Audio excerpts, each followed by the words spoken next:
Right now I'm in Jomsom अनि म ठिनी भिलेजको लागि यहाँबाट जाँदैछु। सो यो पुल क्रस गरेर चाहिँ ठिनी भिलेज चाहिँ माथि हो, तर त्यो माथि चाहिँ जाँदैन।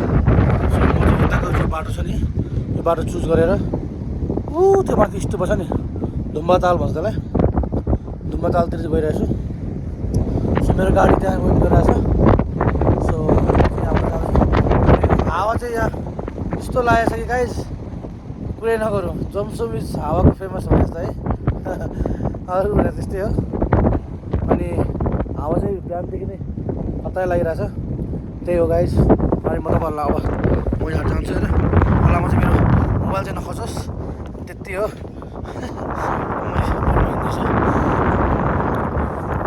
खस्छ कि भने डर क्या कति है, के गर्ने भट्टु डु खिच्नु नि मन छ, मोबाइल खस्छ कि डर पनि छ। या काली गण्डकी भनेको कारणले गर्दाखेरि पानी पनि यस्तो कालो छ कि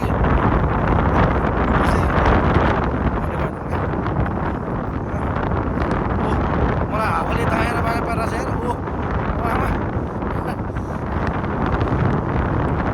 यस्तो स्ट्रङ छ कि तपाईँको हाम्रो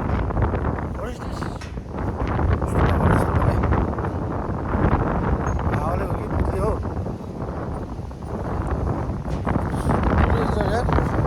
एक्लै छु नि त म।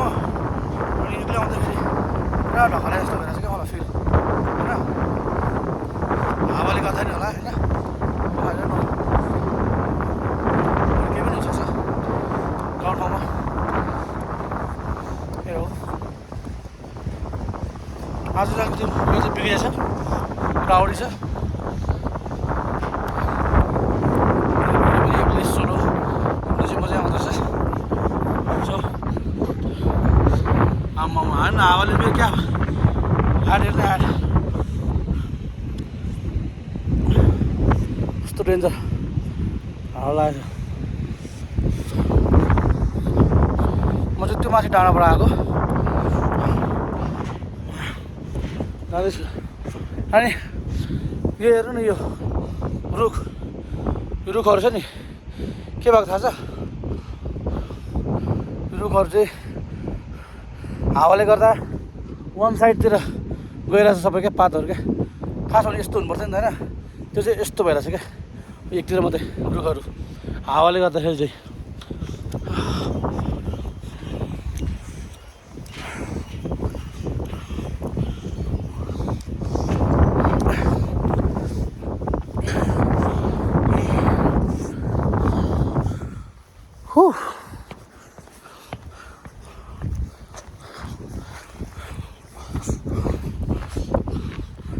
त्यस्तो राम्रो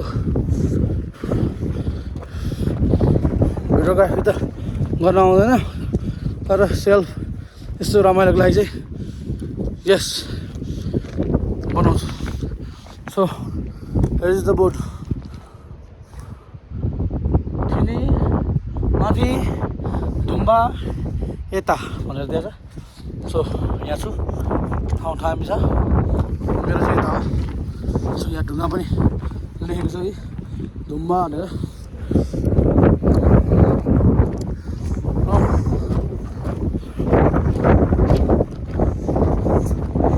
सोलो ट्राभल गर्नु पनि छुट्टै मजा क्या है, यस्तो रिमोट एरियामा अटो लाएर एक्लै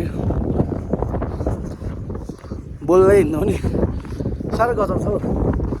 तर मान्छेहरूले मनसुनको टाइममा चाहिँ मुस्ताङ भिजिट नगर्नु भन्छ है, तर होइन त्यो कन्सेप्ट चाहिँ रङ हो। यतिखेर चाहिँ ग्रिनरी धेरै छ, एप्पलहरूमा तपाईँको मुना पलाउनु थालिसकेको छ। अनि यो अलिअलि भए पनि ग्रिनरीहरू देखिन्छ, उजाड देखिँदैन, भ्यू पनि राम्रै देखिन्थ्यो। हिजो अस्तिको मेरो भिडियोमा हेर्नुभयो भने भ्यूहरू पनि राम्रो देखिन्छ, क्लियर थियो, घुम्नुलाई पनि रमाइलो ठाउँहरू है। अनि अहिले चाहिँ तर क्वाइट क्राउड चाहिँ तपाईँको कस्तो भन्दाखेरि इन्डियन्सहरूको रहेछ क्या। आमामा टु मच घाँसामा तपाईँको म त्यहाँ कति बेर होल्ड भयो भने अलमोस्ट 1.5 आवर चाहिँ मात्रै होल्ड भएँ बिकज इन्डियन्सहरूको पर्मिटहरूको लागि चाहिँ त्यहाँ रोक्दछ क्या। अनि म चाहिँ मसँग अनि 2-3 इन्डियन्सहरू थियो अनि तिनीहरूलाई वेट गर्दाखेरि भयो। प्लस होइन न अब मान्छेहरू मुक्तिनाथ दर्शन गर्नु त आउने भन्यो होइन, दर्शन गऱ्यो तर फोहोर चाहिँ अति नै भएको छ।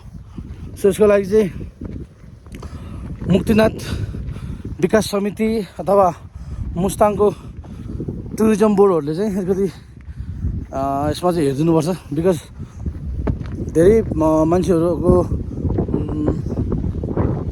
आवत जावत चाप हुँदाखेरि चाहिँ अलिकति क्लिनिङको पार्टमा पनि हामीले ध्यान दिनुपर्ने रहेछ।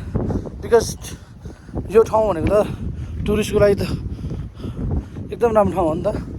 अनि हामीले नै तपाईँले दिन सकेन भन्छ, सफा गरेन भन्छ, भोलिको दिनमा त टुरिस्ट त फेरि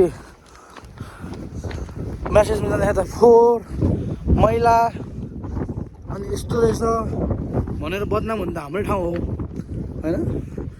तर समहाउ मैले अब यही इयरमा चाहिँ 2026मा मात्रै 3 चोटि मैले मुस्ताङ यता आएँ, मुस्ताङ आएँ होइन। तर मेरो लास्ट भिजिट इन 2022मा हुँदाखेरि चाहिँ त्यतिखेर चाहिँ तपाईँको त्यति राम्रो थिएन तपाईँको। अनि त्यो पाहाडमा चाहिँ अलिकति गाह्रै थियो अनि बाटोघाटो पनि राम्रो थिएन। अहिले चाहिँ एटलिस्ट बाटोहरू राम्रो भएको छ, राम्रो छ। अनि गाई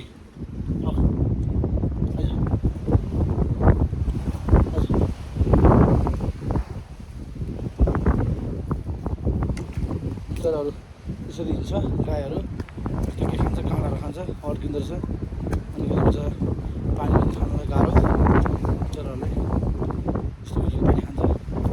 अलिकति यस्तै छ तपाईँको। अनि त्यही हो, घुम्ने ठाउँ राम्रो छ। अझै यसलाई व्यवस्थित गर्न सक्यो भने झनै राम्रो हुन्छ। अरू त त्यस्तो केही छैन।